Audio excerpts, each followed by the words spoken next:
instrument there, you got to learn how to play it. So, and there's got to be all the acting stuff behind it, for sure. Yeah, one of the things that I profess to people is when they go, how do I become a voice actor? And I'm like, well, if you want to be a voice actor, first be an actor. For sure. So I profess theater a lot.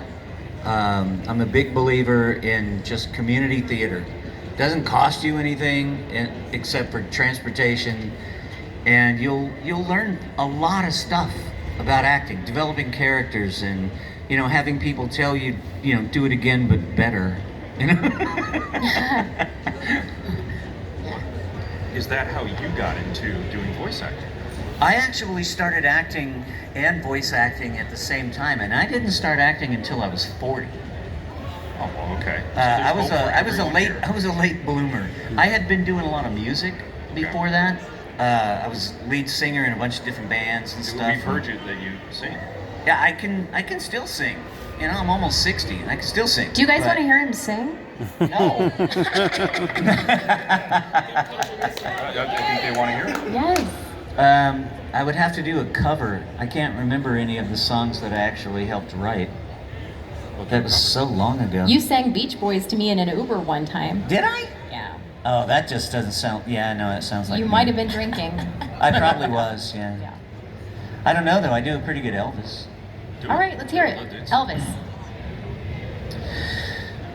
7 lonely days and a dozen towns ago, I reached out one night and you were gone. Don't know why you'd run, what you're running to or from. All I know is I want to bring you home. A little crack at the end there. Hey, it's still early. Wow, Bowser does Elvis. That's Only the here. it's the At Level Up. 68 to death Elvis. So, not the early Elvis. I'm a little too old for that one. Now do it as Bowser.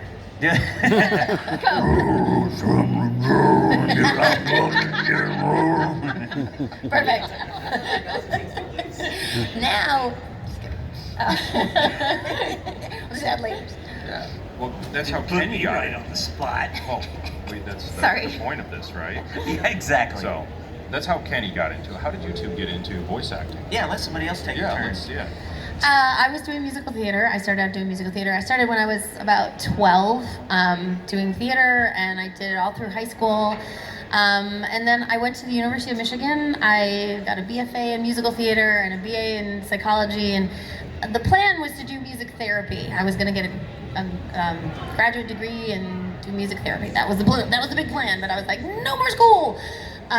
So I didn't know what I was going to do. I was going back and forth, and I always did voices. Like, I was Wonderful World of Disney and the Muppets, and I went around my house being Miss Piggy and karate chopping everybody, and I was Kermit and Captain Caveman. Like, it was ridiculous. And so one of my teachers at school overheard me doing something after a class, and she's like, was that you? And I apologized. I'm like, I'm so sorry. I'm like Sybil. I did just come out.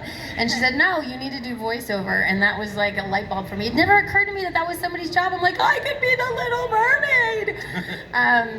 So I went to LA because I did, that was, at the time, that was a place you kind of had to be in LA if you wanted to do animation, which is all I wanted to do. And talking about commercials, I got there and like I started working, a friend of mine from a long time ago, they owned a cassette duplication. A cassette is a little plastic thing. That's how old I am. And he worked at this duplication place, and so I was helping work there, I was like making the labels and stuff, and so I pick everybody's brains and put a demo together, like, how does this work? And they're like, you have to do commercials. I'm like, I don't want to do commercials, I want to do animation. They're like, no, you have to do commercials too. Like, no agent's going to take you unless you have a commercial reel. I'm like, but I don't want to do commercials. So stubborn me threw characters on my commercial demo, which you're not supposed to do. But I was like, no, I do kid voices. I don't speak like a grown-up. So I know. You don't even look like a grown-up. I know. Hey, you guys, this morning we were waiting for Colleen in the lobby of the hotel, and we're like, where's Colleen? Everybody's here but Colleen. Where is she? And there's this 12-year-old little girl with braids sitting over in a chair over there. We go, oh, there she is. here. I'm telling you, it's Punky Brewster. She's adorable. Anyway, so I did what they told me. I put the commercial demo together, and I managed to get an agent, and then I separated it out. I did just commercials, and I did an animation demo, and blah blah blah blah blah. But that's my story. Here I am. I was super shy little kid, so I couldn't talk. Like I didn't talk until probably 7th grade. Even if a teacher came and talked to me or whatever, I would just die in humiliation and couldn't speak. And I started doing theater because I was like, well, if you give me a script, I can just know what to say and there won't be this social awkwardness. And so I started doing that, and I really liked it. And like Colleen and probably Kenny, making voices, just love making voices. Like I had this puppet named Cedric that I would go, Cedric! And he would be like annoying my mom when I was trying to go to sleep at night, and she was just like, stop, please stop. And my dad was going, you know what, no one will ever pay you to be a princess or to do anything that is like acting. And then I was like, wow, you know, I can do this. And so after a while I started doing radio, again, because it was a lot easier not to be seen, just to speak and to speak without a face. And I started doing commercials, like for Nordstrom half yearly sale and Amazon and all the things you turned down. So yeah, that was me. And then my agent sent me on this audition to go. They were making a change, I think, in the Peach voice and Toad voice, or they were changing. I think Jen Taylor was busy with something and she couldn't do it. So I showed up, and I almost didn't show up because I was like, I don't know, you know, I don't know what this is. And I showed up and did the voices, and they were so natural to me. They were just like easy. Toad and Peach were super easy for me and felt real to me. And so then I've been doing it ever since 2007. Your audition was in person? I believe so. Wow, mine was just emailed. Really? That's cool. Yeah, no, I mean, I would go on auditions and I'd be so scared, again, feeling like I'm 6 years old and I'm too shy to do this, and what if they don't like me and all this stuff. And so to me, it's just amazing that you can do this, you know, like even if you're a shy person, you can do whatever, you know, just keep making weird voices and watch what happens. Because it actually can happen. With me, the references go back to more like Looney Tunes because I'm like super old. But Oh, mine too. Mel Blanc fascinated me, you know, and so I got in trouble in school all the time from, you know, watching cartoons and then goofing in class. So maybe that had something to do with it, but I don't know. It's just, it's one of those things. Either your brain's got it or it don't. So. So a lot of your Jetson! You're fired! so a lot of it for all of you was goofing off. Yeah, pretty much. Legit. That was And the that was our moral early is- training. Yeah. Was Off, it can work out for you. But it really kind of was early training, honestly, because like Detention. you know you imitate the things that you love, and you try to recreate that. And like I would like Donald Duck and like whatever character that was my favorite. Foghorn Leghorn. I don't know. Well, see, and this is where it's weird because the very first time I went to producers was for the Powerpuff Girls, and I was like, ah, and I was doing Bubbles, and she was like, it sounds too much like a boy, and I was like, what? What? All the characters in my head are girls. What do you mean? And she's like, no, like just try it again. So I was like, okay, and I was like really concentrating, and she was one of those callbacks that, for whatever reason, like the microphone was like on her desk, and she was sitting right there. It was super weird, but she was like. She, you know, so whatever, and clearly didn't get it because not a Powerpuff Girl. But she's like, you need to go back to your agent and tell her you do boy voices, and that just like broke my brain. I was like, I don't understand that. Doesn't make. But then you think back, and I was like, oh my God, Kermit the Frog, Tigger, Captain Caveman, like these are all the ones that I would do at home. Like you know, I'd go around and Tigger, the wonderful thing, a buck that made no space. Like that was so that's what I would, you know, and. That was like our early training. This is what we did. We didn't even realize that we were like forging a career when we were 10 or whatever. Prepping for your career. Yeah, totally. Yeah, and I think, you know what I notice about everything that you're talking about is you say the word passion, and it's like, that's the thing, is to be passionate about being ridiculous, to like fully put yourself into Yeah. whatever it is. Like I'm gonna just, I don't know if this That's is great. good or bad, but I'm gonna fully jump into it, and then. So I mean that goes across everything. Like if you just do something and you do it, you put your whole self into it, and don't worry about being foolish. Don't worry about what people will think. It's fabulous. People are so attracted to that. So whatever your area is that you love, jump into it, willing to be crazy foolish, and it's gonna succeed. Well, and for acting and improv or whatever, like you just have to go for it. Like it might not always be funny. It might not always be awesome, but if you half-heartedly do it, it's definitely not going to be awesome. And and like you were saying, all we have is our voice. And so if you don't put everything into that and like all of, it's not going to come through. The audience isn't gonna get it. And so yeah, you have to be willing to kind of fall on your face and like, well, I tried that did not work, but maybe the next time it will. But yeah, you have to totally go for it, for sure. I love that line. Yep. The passionate about being ridiculous. That's Yes. fantastic. Yes. That in the good advice is go for it. Yeah. For sure. Just Oh, yeah. enjoy yourself, have fun. Don't worry about what somebody else thinks. I'm probably going to steal that.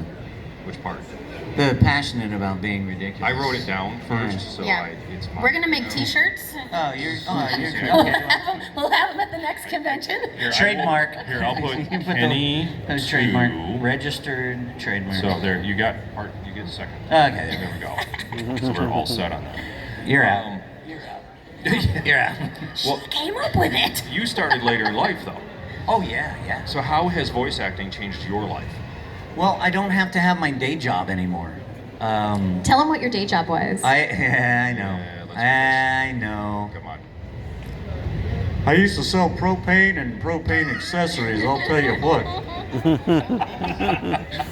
For 6 real. a.m. and already the boy ain't right.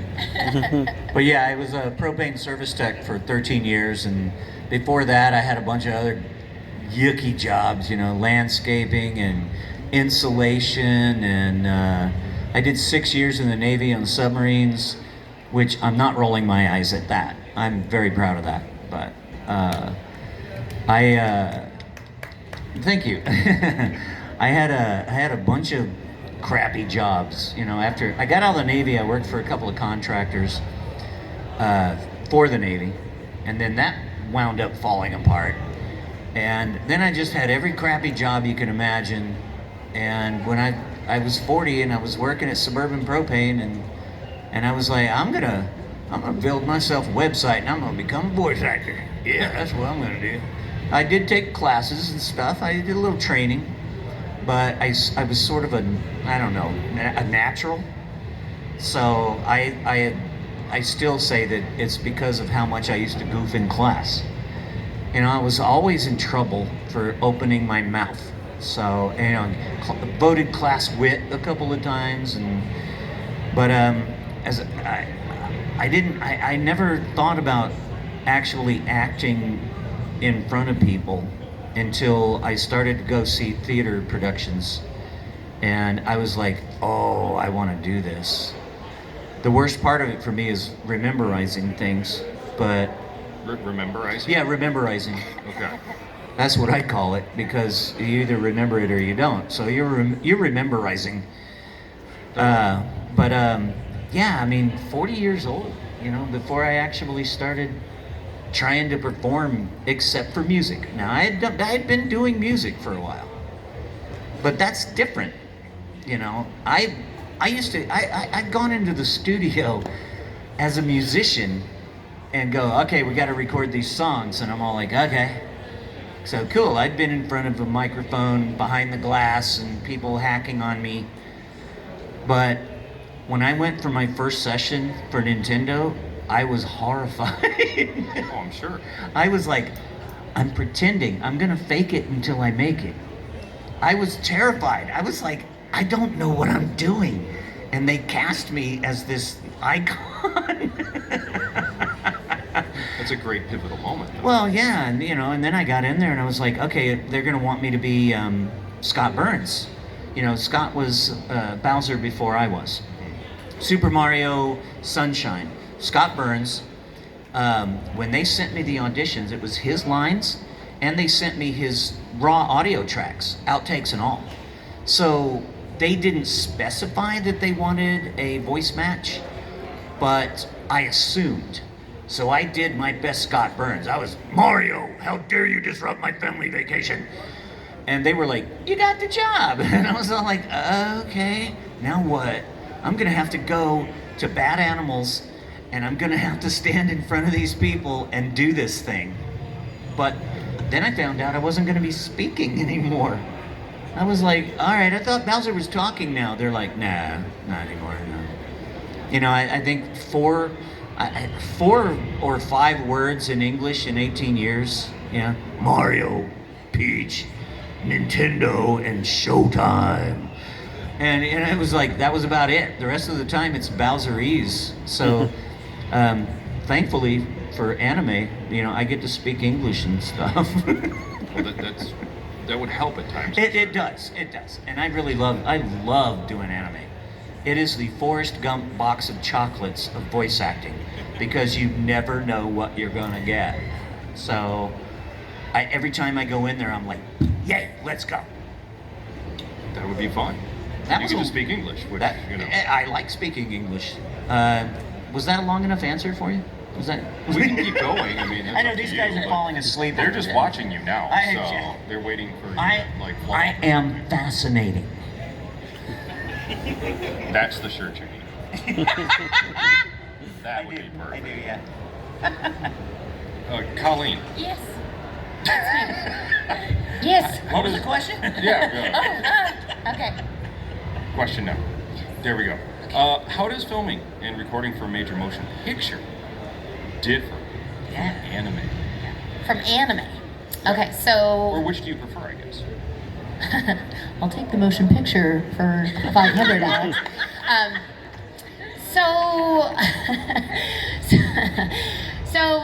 So COVID times, we all had to figure out how to work at home. So that was super stressful. So by the time they let me know that I was gonna get to do the movie for Sonic, I had already been working in my closet for a little over a year. And so with anime, you're by yourself anyway, so that wasn't the crazy thing is to be able to do anime in your closet was like bananas. I'm like, how many screens do I need? Like, I don't understand. Like, I don't have all that stuff. You don't need all of it, which is nuts to me. I could not believe that we figured it out. It's crazy. But we did. So I'm in my closet. I've got my laptop balanced on my underwear drawer and my awesome new microphone that I love, my Neumann TLM 107. And then my crazy, 107? yes, well, scrambling. Every voice actor on the planet trying to get microphones, and the 103 was sort of like, you know, it's not a U87. I know all these words now. It was gibberish, but now I know these. Yeah, those U87s are like $4,000, $6,000 bazillion dollars, and I was like, well, I'm not gonna spend that. But the 103 was reasonable-ish, whatever. So I'm on the phone with the guy, and he's like, oh crap. It got sold out from under me, the last 103. He's like, I can get you a 107. I'm like, well, that was a 107. I did all this research, and he's like, same thing, just more buttons that I don't touch because I don't touch buttons. That's right. That's why I have an Apollo Twin, which is my preamp, and I was like, it goes up and it goes down. I'm like, how many lights do you want on the thing? Because I can make that many lights happen for you. And, oh, that's too many lights. I'll turn that down. Love my Apollo. I love my Apollo, but I just, you never know. Anyway, blah blah blah blah blah. So when you're doing anime, you're by yourself anyway. So I've been doing anime forever, and figuring it out in the closet, that was tricky, but you're by yourself anyway. When you're doing a video game, you're by yourself anyway. So it was a little bit weird to do this movie by myself, but I've been doing it for years, so I'm used to not having somebody to play off of. I prefer to have it. I've been so blessed to be able to do group records, which is amazing and hilarious, and Sonic Boom, we did it all together. I don't know how we ever got anything recorded because all we did was laugh our faces off. But that and Danny Phantom and the Avengers, Life and Times of Juniper Lee, like those were all group records. And as an actor, like you're talking about theater and the things that we used to do, like having a fellow actor to work off of, you know, acting is reacting. So having to react off of nothing is hard. It's not an easy thing to do. So I was super lucky. I did get to work with Ben Schwartz twice. He was in Vancouver. I was in my closet in Burbank. The director was in Hawaii. All the editor guys were sprinkled around LA. It was crazy pants. But I think this, so in answer to your question, I think this scope is just bigger. Like, I felt a lot of pressure just because, not that I didn't think I could do it, because I've been playing Tales for a long time. But the stakes are a little bit higher.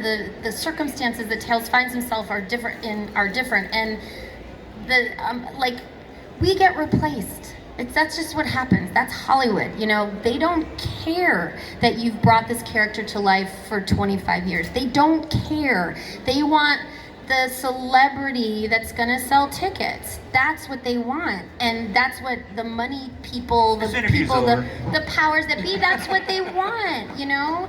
And I didn't think in a million years I would get to do this movie. And so the idea that they did, and I'm the only one, it was crazy, and I'm so lucky and I'm so excited. But I was like, literally, like, every day I went to my husband, I'm like, what is happening? I don't understand this.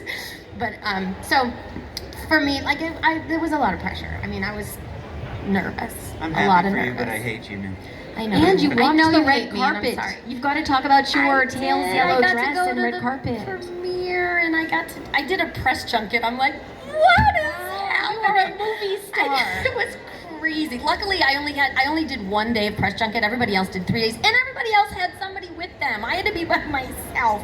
But they gave me a lot of the gaming, like, outlets or what, news outlets. I didn't have a lot. Like, I did talk to E! Entertainment. I was like, because, you know, as a voice actor, you have a certain amount of anonymity. You know, like, people don't. I got recognized at Disneyland over the summer. That was crazy. It was just, I don't know what's happening. Anyway, so yeah, it was. I felt like Cinderella. It was really, really, truly an amazing experience. And I didn't meet anybody in person until the premiere. Everybody was on a screen. So I did get to go into Paramount and record a couple of times, which was awesome. You got that ginormous ADR screen and just me. It was just so fun. But director still on a screen, like, nobody was there. The engineer was there, but he was up in his palace, wherever he was. So yeah, I didn't see anybody in person until the premieres and stuff. So, Wow. but yeah, it was a lot different, and but awesome. You brought up recording in your closet, and Yes. that kind of struck a chord that during the pandemic, you guys went from studio recordings to legit recording in a closet or Yeah. creating a sound room at your homes. I have a whisper room. A whisper. Yeah. Luckily, I was already Can you doing explain? auditions. Oh yeah, you do that. A whisper room. It's a pre-built. Well, it's in pieces, but it weighs like 600 pounds, and it's only 4 feet by 4 feet. It's like a phone booth, really. But yeah, it's a phone booth with a window, and you shut the door, and you got a lot of foam in it. And my noise floor is like minus 65 dB, so it's very quiet. Even if my air conditioner is running, I can still do a quiet recording. But I didn't like recording anime from home, so I bartered with Funimation. I was like, hey, can't I just go to the studio? I live 12 minutes from the studio. And they were like, okay. And they had everything remote. So you would go in there, it's a ghost town. And I would go into the booth and put on headphones and go, okay, is there anybody here? you know, and to be like, the engineer would be all like, hey, how's it going? And, you know, it's like, the director's not here yet because he's at his house and he's probably having a lunch or something. Yeah, I don't know. And I did that for months, where I was going in and just there by myself. I mean, you would have to text the producer and go, I'm at the studio, and then I'd hear the door go click, and I'd open the door and I'd go in, and they're like, you're in studio A, then you're in studio F. Okay. And I'm like, there's nobody there. Right. It was weird. Now we have brand new studios. Ooh, Crunchyroll. They still have that new studio smell. But now we've got the directors and engineers back in, so it's super cool. So Anyway, I don't know why I'm even talking. weren't you supposed to answer a question or Well, something? I did. I answered the question. No, I think no. I did. Sammy, Sam. yeah, we were. Well, it was directed to all of you actually, so it wasn't. Narcissist. I've had a studio in my basement for a long time. We bought this house and it had a room with no windows, and we were like, what would that be used for? So we just put, it's perfect studio. But I'm like, Colleen, I just had an engineer set it up and I don't touch anything. One of the things, like, this is good for you if you're ever doing something that makes you nervous, is like if you hold, they call it an artifact. So if you're holding a pen or you have to record by yourself, but you need to feel connected. If you're holding something, somehow it gives you more authority. So a pen, a piece of paper, a water bottle, whatever, and it gives you just like this more presence for some reason. So a lot of times when I'm recording, like even in the studio where there are people and they're helping or directors or whatever, I'll hold a pen or whatever else. And if I'm recording after Charles, I know that I am because the stand is like way up here. And so I'm like, oh, Charles must have been here. Yeah, he's like 6'3". Mario, Luigi, Wario, everybody. Yeah, so I don't know. I don't mind anymore recording by myself because it feels, we're used to it. Like we're just getting used to it. We did an interview, like a virtual interview with Jeff Fowler, the director, Ben Schwartz, me, and James Marsden, and it was for game something, I can't remember. IGN something, I don't know, whatever. So we're doing this virtual, so everyone's at their respective wherever's, and so they asked James Marsden, what was it like to act without, because he's got a lot of scenes with Sonic, and he's like, what was that like to act with nothing? And I'm like, are you kidding me?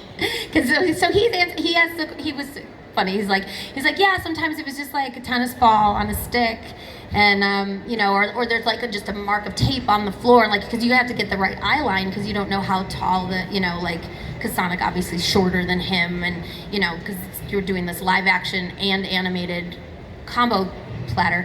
So I was like, so he finished his answer. I'm like, I'm gonna get a tennis ball on a stick. I'm gonna try that because I'm like, I'm in this closet with nothing. Sometimes my cat's on the floor, but yeah, I just thought that was funny. That I was like, oh, how do you do it, James? And like, just do it. Jeez, spoiled person with an actor on the other side. Or tennis ball on a stick. Tennis ball on a stick. I'm gonna get me one. I am. Should we take some audience questions, see what gets thrown our way? Well, might as well, I guess. Do we have any audience questions? I had a Step to question the mic, once, please. but the wheel fell off. Yep. Hey, you'll get that. Who likes dad jokes? Raise your hand. Yeah, really. Favorite voice, like to say, like to do. Wait, shot who in the what now? What's your favorite voice to do?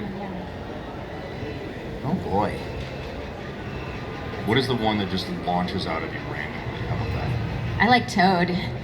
Toad's fun. You I especially like it because Kenny doesn't like it. It's a very, very weird sound. It is. It creeps him out. So that's my It's- favorite. It's weird. That's my new favorite. I love that. I don't know. I like so much of the stuff that I've done. I'm very proud of myself. Narcissist. We're proud of you too. I still love doing. I love when somebody goes, "Oh my God, you're the voice of Bowser," and I'll just go, and they go, "Wow, that's pretty good."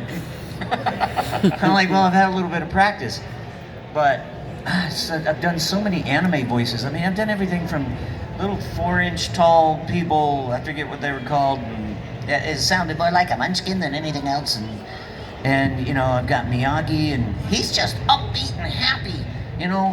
Everything is going great. And I don't know. King Fritz, that was crazy. Cat I don't know Bowser. all of them. I like all of them. It's a really hard question because like we're creating characters, and every character that I've had the privilege to bring to life, it's a little piece of me. So how do you pick a piece of yourself that's your favorite? I have there's like probably degrees of favors. That's a really tough question. One of my favorite parts that I did play that like nobody ever saw was my very first one. I played Polly McShane. The kids from room 402, she collected spoons, and she was ridiculous. She was really loud. I actually worked with Edie McClurg was on that show. And she, often when you have a group record, the engineer will assign you a microphone. And so I was, for whatever reason, I was kind of smack in the middle, and they had put her next to me. And all we're doing is like the mic check. And so the engineers need a mic check so they know what levels to keep you at. And so I did my thing, and I'm like, yeah, we gotta go to, I do the polka, and like I'm just doing my thing, and she's really friggin' loud. And literally Edie McClurg was like, like she was cringing. She's all, uh-huh. Yeah, and then she never came back to a group record. I'm not kidding. She was like, I'm recording by myself. That lady's bananas and I can't. So, anyway. Sorry, I can't do that, uh-huh. Thank you. Good question. Thank you. Go ahead. Hey, Thomas. Hi there. So, go from one hard question. I'm sure this is not going to be an easy one. Who knows, it might be. If you had a time machine or whatever, and you could go back and do one voice, any character, anything, what would it be? That we didn't, like Yeah, that somebody that, else did? Like that we or? didn't do, that like you didn't do, like a character. Yeah, no, my bad. I should have specified. Like a character you did do, but like if you could go back, you're like, yeah, I'd do that guy. Oh my Like, I really gosh. want to. Any Disney princess. Yes, yes, yes. All. Like all of them. I really wanted to be She-Ra, Princess of Power. I really wanted that bad. Because when I was a kid, I had a She-Ra sticker book. And I friggin' loved it. And I liked He-Man and that whole universe. So I really wanted that part. And they ended up casting young girls. Like I think they're actually 16 and stuff. So I'm like, whatever with like real aged people. So yeah, I think She-Ra, Princess of Power. Did you want to be She-Ra too, Kenny? No, not really. Got the hair for it. You brought up Mel Blanc, though. I did, yeah, and I mean, I never had a shot at any of those roles, but He said he could go You know, back in time. if You I have could a- go you back, have a if time I could go machine. back in time, I mean, I would definitely take up a bunch of Looney Tunes stuff, because I mean, like, they would actually speed some of Mel's stuff up. Right. Not a lot of it, but some of it was sped up, and there's some of that I can get really close to without speeding it up. You crushed my little head. And it's like, okay, I didn't have to speed that up. It was a little crunchy, but I'm old, but so was he. Any of that stuff, Scooby-Doo. Oh. I mean, I would have loved to have been Scooby-Doo. It's no, it doesn't fit in my voice range. No, it does, And Shaggy, That was almost Yoda. And I know, right? That was like right on Yoda. And Shaggy, I mean, that was Casey Kasem. Oh, yeah. Yeah. Casey Kasem did a lot more voiceover work than people think. One of the most iconic voices of all time. He just, American Top 40. And he's the voice of Shaggy, man, So, yeah, all of those cartoons from back in those days, I wanted to be in all of them when I was a kid. So I'm going back there. I think all of us who grew Do you up- have a time machine? Sadly, no, not right Dang it. And can you ask the Star Wars guys if they have one? They're right there. now. They've got all kinds of other stuff. There might be. If more we back. travel at warp fast enough, long enough, we can probably go back in time, see? So jump in a ship. So we need to go to light speed. Did you know Mel Blanc was got allergic us? to carrots? Yeah. Really? He would do, I forget who told me this. I think we were at, I forget. Anyway, whatever. But he when he would do Bugs Bunny, he would really bite a carrot, but he was allergic to carrots. So they had to have a bucket next to his microphone so he could, carrot, what's up, Doc? And then spit the carrot out into the bucket. That's gross. Carrot bucket. Fun fact. Carrots spit Taking voice acting to its extreme for allergies' sake. yeah. I'm gonna do this character, but I might die. That's fine. Keep it up, a pen at the ready. Sadly, in a studio with a bucket. Sometimes you have to suffer for your art. So we got the flannel guy up next. Let's see what he's got. I was wondering what kind of vocal exercises do you do to prepare for your roles or to get yourself warmed up? Oh boy. We did talk about calisthenics earlier at your Question. table. I am the worst enemy of my own voice. I'm notorious for not warming up. I don't warm up for singing. I don't warm up for doing voice work. I just wing it. It's not the best idea, you know, and when I was doing a lot of musical theater, you know, they would go, warm-ups, and I'd be all like, ugh. And I would go out there and I'd sort of half-ass it, you know, and do my warm-ups, and I didn't like it. So I haven't tended, about the best thing I do, all right, about the best thing I do is, like, say I'm going to Crunchyroll to do an anime session, I'll sing along with radio or whatever I've got for tunes, and I've actually used, what is it, 16 Tons, that old song. It was Tennessee Ernie Ford, you know, and it's nice and low, and so that gets my vocal cords flopping really good, you know. It's so. Sorry for that visual. People say a man is Now made we're out all of mud. seeing Poor man's made out of muscle and blood. You know, it's easy to do, but it gets you all loosened up. But there's also times where all I'm doing is yelling at people in traffic because drivers in North Texas are awful. They're terrible. But anyway, that's what I do, which is nothing. What about you ladies? If I'm going to a recording session, I'll just talk to myself in the car, and I'll definitely, for Peach, it needs warm-ups because it's high, baby Peach, definitely. So I'll just mess around and have conversations. Sometimes I sing. Nothing official. I don't know. I just Nothing play. official. Nothing official. I just play. Like, why not? You know. It definitely needs to warm up, though. I'm not like Kenny. I can't do nothing with it. And I think physical stuff too, because I think it's all connected. So definitely run around, jump around. I have a better voice when I'm running. You know.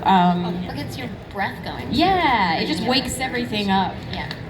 I used to not do anything when I was going to be speaking. If I was going to be singing, I would do a full me, mama, moo nonsense.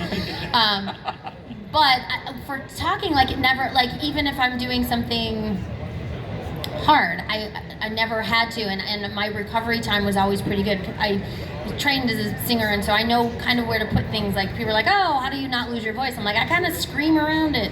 I've found a way, but as I've gotten older, I've noticed, especially in the last like year and a half or so, and I've been doing so much, like, especially like when you're working by yourself and you've got 2 hours or 4 hours of doing the same thing, and especially I do a lot of boy voices. My natural speaking voice is kind of on my chords. I had a voice teacher who was like, you can't talk like that. I'm like, that's my voice. What am I supposed to do?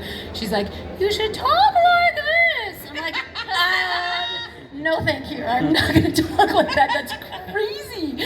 So, like, you know, so whatever. So I figured it out. But my recovery time has been like, oh my God, I'm like, I don't have as much control. And like you said, like I do little girls sometimes too. And it's like that you have to have control over that. And so I was really worried because I was like, oh God, maybe because I've actually been feeling a little bit of pain. And I was like, oh God, what did I do? So I went and I got the little scope thing done, and she recommended vocal therapy, which I was like, what is that? Like, we're just like really gonna talk about feelings about our voice. No, but it's actually, it wasn't that. She's great, and so I've had 2 sessions with her, and so I was like, it never occurred to me to warm up before I started talking, but now I do. And so I used to do lip trills when I was singing a lot, and